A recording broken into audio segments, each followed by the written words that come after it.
What's up, guys? Welcome back to our mini series on our team previews. Today we are working on the New York Jets of New Jersey.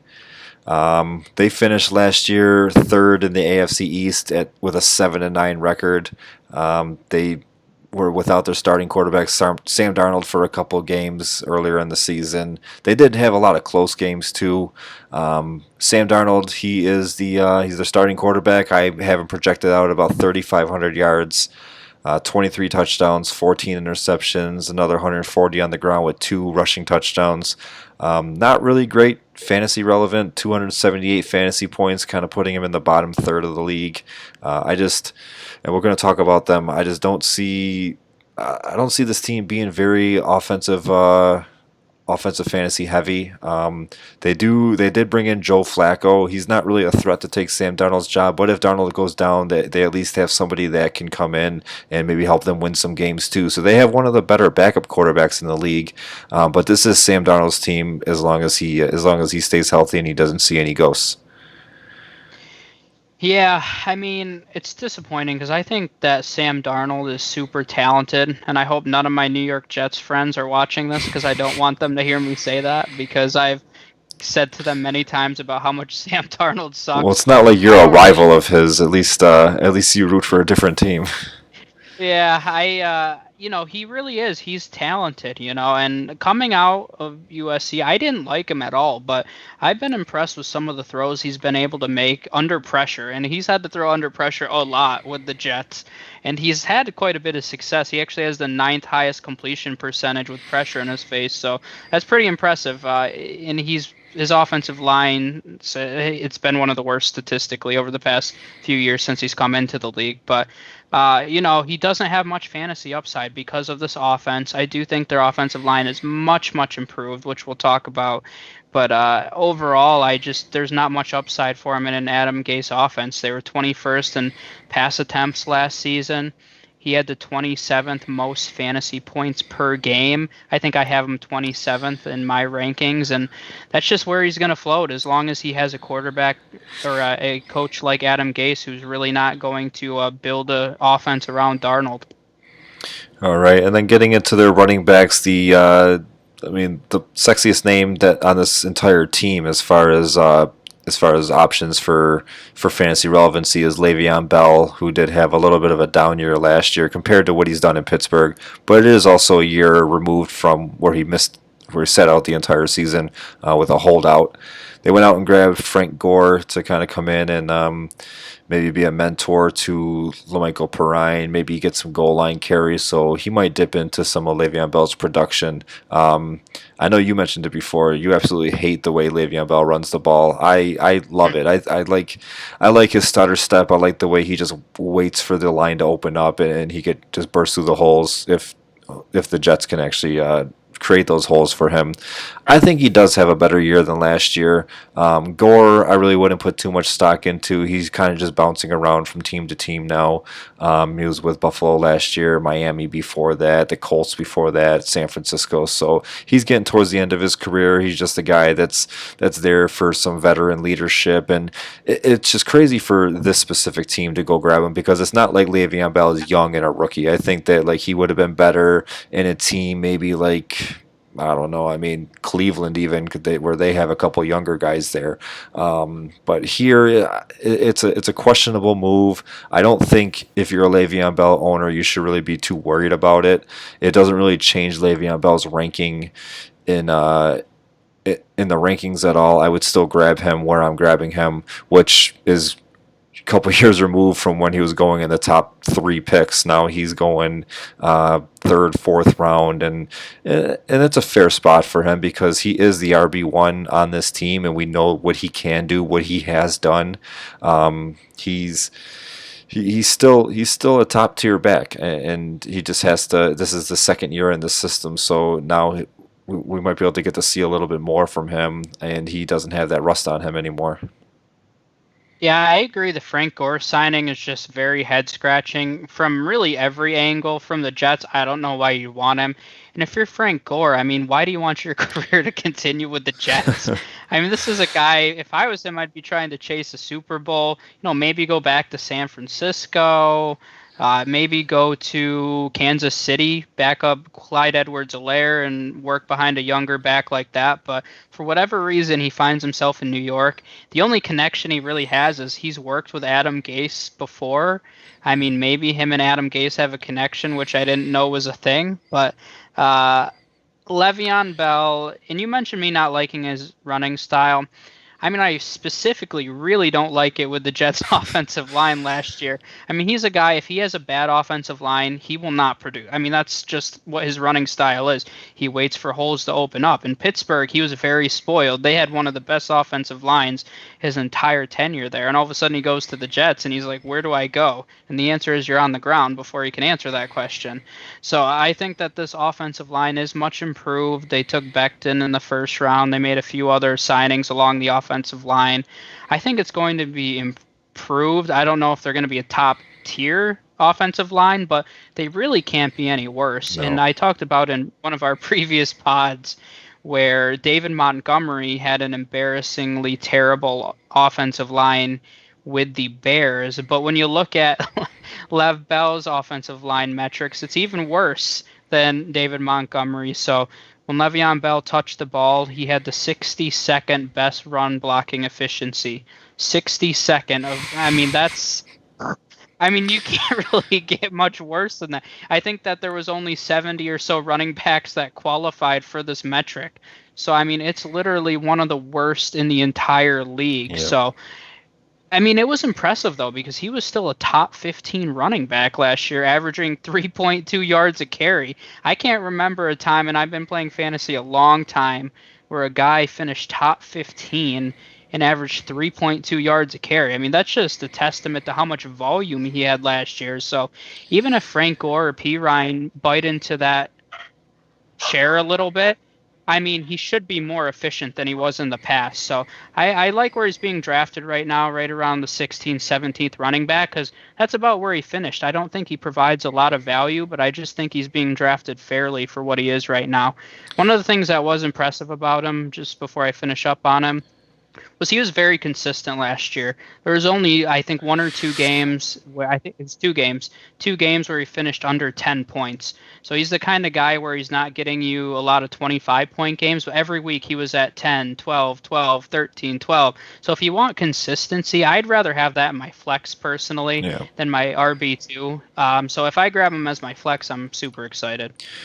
All right. So you already touched a little bit on the offensive line. I just want to bring up what you already brought up, but they took Mekhi Becton with their first round pick, which was 10th overall, and it was a surprising pick. And I remember when we were doing that, when we were with our old page, and we were doing the draft preview, or we were doing the live draft as the draft was going on. We really shocked with that pick. I mean, yeah, they needed to improve the offensive line, and maybe a lot of Jets fans were thinking that offensive line was the way to go. But I personally thought that they were going to go and take one of the first wide receivers off the board, because that's definitely a position that they needed help with, which they ended up getting help with it by in free agency and in the draft, and we'll get into that in just a couple minutes. But I remember having one of our old former partners on, and he was super upset at that pick when they took Becton. Like, we brought him on, we called him in, he joined the three of us while we were talking about the draft, and like just like looking at his face when it happened, like you could just see his excitement go from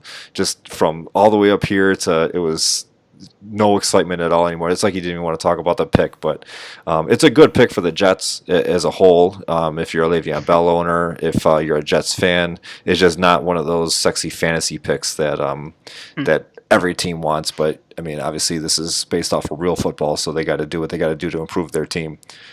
Moving into the wide receivers, as I mentioned, they did go out and get Denzel Mims in the second round of the draft. They brought in Brashad Perriman from Tampa Bay last year, who had an excellent last few games. He Godwin and Evans both missed some time last year, and Perriman just kind of stepped up. So they brought him in. I mean, he's not coming in to be the number one receiver. He's more so actually going to be the number 2 or number 3. Jamison Crowder is a target monster there. He had a bunch of targets last year from Sam Darnold, and he's just going to continue to be a target monster. So in PPR leagues, he has a lot of value there. I think Mims is I think he could be one of the better rookie receivers in his rookie year. I think he could be good overall for the Jets in the long run, but out of all the rookie receivers, I think he could be one of the better ones just because of his situation, because of where he got drafted, where he landed. He's a second round talent. He's a nice size. He can definitely get open for Sam Darnold, get some touchdowns there, and I really like him. I like him a lot in this offense, and I think that outside of those three, I would put a little bit of stock into Perriman too. But outside of those three, not anything real. Even in Oh, come dynasty on. leagues, nothing that I really trust there. I mean, if you got Josh anybody, Doxson? yeah, this is what is this? The Washington Redskins offense all over again. Yeah. Doxson and Crowder. Um, I mean, they went out and grabbed him this year in free agency, but I think it's basically just those three, Le'Veon Bell, and then we'll talk a little bit about their tight ends. But what are your thoughts on the wide receiver room here? So I'll start off with Denzel Mims. I'm not a Denzel Mims fan, actually. I mean, I think year one he'll definitely produce because he has an opportunity and their wide receiving core is very underwhelming. But I think he's the kind of guy, I think he's a better athlete than he is a wide receiver the more and more that I've watched him. So I think long term, I'm not a big Mims fan. So for me personally, if he had a big rookie year, I'd be trading him in Dynasty. But that's just my personal opinion. I mean, I like Rashad Perriman. I mean, I remember when we were doing our weekly rankings at the end of last year. I mean, he was a top 10 option. I Hmm. mean, we were legitimately ranking this guy in the top 10. I mean, granted, that's a much different offense in Tampa Bay than it is in New York. But I mean, this is a guy, he was a first round pick, and it's similar to Devontae Parker. I mean, this is a guy that we knew had talent, and he finally showed flashes of it. So I was a little surprised he only got another 1 year deal from the Jets. So once again, he's going to be very motivated because this is a guy that still hasn't gotten a big contract. So I expect him to go out and play very motivated. He offers, I mean, a ton of upside at his ADP. He's currently the 60th wide receiver off the board. And I mean, I think that he's their number one wide receiver just in terms of what he can be. So, I mean, in my opinion, he's the last number one wide receiver going off the board in fantasy drafts. So, I mean, even if he doesn't perform, if he's the 60th wide receiver off the board, what are you really losing at that point? I Nothing at mean, if all. he performs with 1,000 yards and 5 or 6 touchdowns, that's great value, and I think he can do that. In terms of Crowder, he's another guy. He's just a safe option. I've always liked Jamison Crowder. It's surprising, and I think a lot of people would be surprised to hear. I mean, he was the 26th highest scorer in terms of wide receiver production last season in PPR leagues, 26th. And I mean, I had no idea that he was that close to being a wide receiver, too. I mean, it was a lot of consistency once again, just a lot of smaller games, but he stayed healthy the whole season and he put up a nice year. I'd expect him to lead the team in targets. He's a very safe option. He's more of a bye week fill in for me. You know, you start your studs while week to week, and then if you need to throw Crowder in there, they get you 10 points on a bye week. I think that's a better option for him. Um, but yeah, I mean, interesting names here. A lot of guys, they're going late. Crowder, I didn't mention even yet. He's the 43rd wide receiver off the board, too. So, I mean, their first wide receiver is the 43rd wide receiver off the board. So, these are guys that really, they're no risk at all. And Crowder's already proved he can produce. And Perriman, like I said, I like his upside a lot, and especially at 60th wide receiver off the board. Like if you're just a casual fantasy player, don't do a lot of research, and then you're just looking at depth charts the day before your draft. Realistically, this team could have Denzel Mims being their first wide receiver drafted in a full redraft, and that's crazy. Yeah. It's but I mean, those two are definitely going to offer some value. Rashad Perriman and Jamison Crowder. It's only going to help Sam Darnold. Um, Another guy who was last year really disappointing. People Oh, drafted him fairly early, kind of held on to him for the 4 weeks that he was out, and came back and really wasn't what we thought he could be. Christopher Herndon from the tight end position. I don't like him. I'm just gonna what a just, loser. I'm just gonna come out and say it. I don't think that there's gonna be a tight end on the field for the most part in this offense. They really don't have enough wide receivers to run 4 and 5. So you're going to have Le'Veon Bell, you're going to have your three wide receivers, and then you're going to have a tight end, and that's going to be Christopher Herndon. But he's not somebody that I'm touching. I'm not grabbing.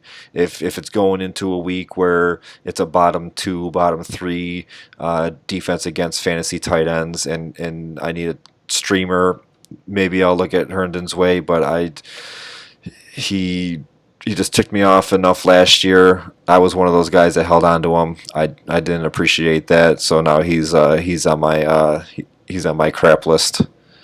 He's on your do not draft list. Do not draft. Yeah, I mean, I get it. I mean, I'm all about taking 2 tight ends in drafts and 2 upside guys, unless I take a guy earlier in the draft, Travis Kelce, George Kittle, that's going to start every week. I don't mind taking 2 younger upside guys.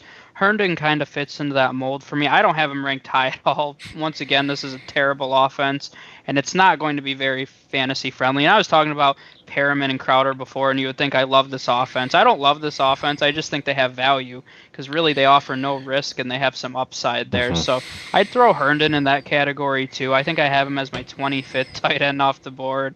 That's about what his ADP is. Some people are going to reach on him just because they love his talent. But, I'd wait on him. If you're in a really deep league and you need a second tight end, or even in best ball leagues, I've taken him as my 3rd tight end a few times. So, he's got some upside. He's very athletic, very talented. He's in a terrible offense, though. And now, based on some of the medical reports I've read, he has a little bit of an injury concern long term. So, not a guy with I'm necessarily targeting. But if you want to take a second potential upside guy, I wouldn't mind grabbing him, but I would also cut him out pretty quick. If you see the first 5 weeks of the season, maybe not even 5 weeks, we'll give him 4 weeks like he was supposed to give us, and then we'll cut him after that. Yeah, no doubt. Special teams, you got looks like a kicker battle here between Sam Ficken and Brett Maher. It's again, but they play in the Northeast. Controversy. Yeah, they have an open air stadium. They got 2 games against the Patriots, 2 games against the Bills, but then they got one game down in Miami, 2 games against Miami, but they do have a down south game there. So, but most of his games are going to be in open air stadiums in the Northeast. Not and like you already mentioned, with this offense, we don't see a lot of points coming off the board for them. So I don't know how much you're getting into their kickers, whichever one ends up being the starting kicker there. Ficken, it looks like he does the kickoffs too. So it might end up being him just because who wants to carry 2-3 kickers on their team. But either one, I mean, they're both good kickers. It's just you're not gonna get a lot of upside from the offense that they're in. Yeah, I mean, Sam Ficken was their starter most of last season. He had the 26th most points last year. This is a terrible offense, terrible weather. There's no reason to draft him or Meyer if he ends up starting, so there's not much else to say. Ficken replaced Greg Zuerlein in LA when he was injured, and I remember he was very underwhelming, so there's no way I'm touching any of their kickers. And then we like to throw in their returners. The only one really of any kind of relevancy that's already going to be drafted is Jamison Crowder. He does a little bit in the return game, more so on punts. But they do have Braxton Berrios there too, who has kind of just taken over the punt return duties. So if Crowder's back there and takes one to the house, then that's more points for you. But you're already, for the most part, I'd say 75% of the time he's going to be drafted in league, so it's not like it's somebody that you could just go out and get some value on. He's just a little bit of added value from the punt return perspective. As far as their defense goes, overall, it's not anything that I'm absolutely in love with. I think they're in the bottom 16 for me, probably closer to the bottom 10 for me. 2 IDP names that I would absolutely love to have on my team, especially because I could see this defense being on the field a lot. CJ Mosley, who missed a lot of last year, pretty much all of last year after coming over from Baltimore. He is their high-priced inside linebacker that is he's going to be on the field a lot. He gets a lot of tackles. He got a lot of tackles when he was in Baltimore. He's going to get a lot of tackles as long as he's on the field for the Jets. And then Jamal Adams, when I do IDPs and when I go into defensive backs, I like targeting safeties. Jamal Adams is as good as they come. I mean, he's probably the number 1 strong safety in the entire league. And again, he's going to be on the field a lot. He gets a lot of tackles. He's a shifty guy. He could create turnovers, get to the ball carrier. He's basically he's basically like a linebacker in a strong safety body, and he just plays all over the field. He's one of the best talents from that position in the entire league. Yeah, so first I want to note somehow the Jets' defense and special teams last year was seventh. I have no idea how that happened. And I They don't know what cheated. kind of scoring that is, but that's insanity. But yeah, I mean, so I mentioned before, but if I'm scanning a depth chart for potential IDPs, I'm looking for sacks on the defensive line and tackles from their linebackers. So looking at their defensive front, they have Quinnen Williams, Steve McClendon, Henry Anderson. Those are all run stuffers. I mean, they're not going to be putting up very many sacks. So no one I'm touching there. When you go to the linebacking core, you already mentioned C.J. Mosley will most likely lead this team in tackles, and he's a name that's going pretty late in IDP drafts just because he was injured last season, and people write people off. You know, that little bit of recency bias there, like, oh, he didn't do anything last season. Well, of course he didn't. He wasn't on the field, so he's a name to monitor. The other guy I'll throw in there, they have two starting inside linebackers because they run a 3-4. Blake Cashman is currently their other starting inside linebacker. Once again, not a guy I know a ton about. He had 40 tackles in 7 games last year as a rookie. That's not bad. I mean, that's about a 90 tackle pace. He wasn't even starting those games. So he could be a guy, once again, I like to have a little bit of a watch list when I'm in an IDP league because I'm not a guy, I don't draft IDPs early, even in an IDP league, because there's always guys like this. You can find them on the waiver wire. You just got to pay attention because a guy like Blake Cashman, no one's going to take him, but he's a guy that could potentially have 100 tackles. So when I start IDP leagues, I have a list of like 20 guys that I'm monitoring the first few weeks of the season. If I see Blake Cashman has, 30 tackles in the first 3 games, I'm picking him up because I see, okay, he's getting that consistent volume. So he would be a watch lister for me. In the secondary, Jamal Adams is the number 1 safety, probably in most IDP drafts that I've been in. I mean, he gets a ton of tackles. He also sacks the quarterback, which is not something you see from a lot of safeties.